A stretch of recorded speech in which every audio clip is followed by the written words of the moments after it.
Okay, welcome sa ating vlog. For today's vlog, okay, may i-share tayong bago nating gamit pang emergency sa ating bahay, lalo na kapag walang kuryente.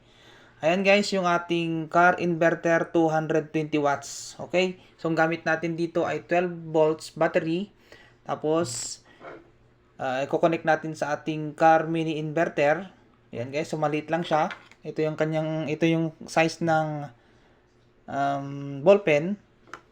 Ayan guys, so maliit lang talaga. Okay, so meron tayong LED light, yung ating LED bulb.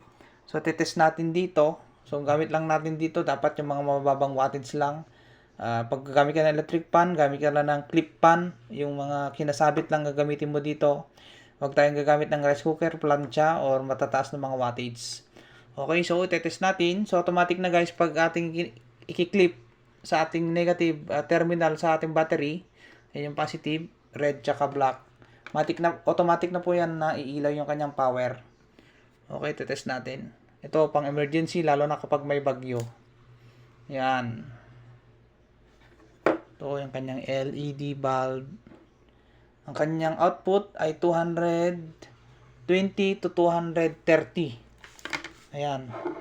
Dito nakalagay guys. So 12 volts. So to AC 230 volts. Okay, so meron din itong USB terminal or charging. Ito guys, ayan. So pwede nang mag-direct yan mag-charge or gagawa ka na lang na extension. Then pwede ka nang mag-saksak ng dalawang charger or dalawang ilaw. Okay?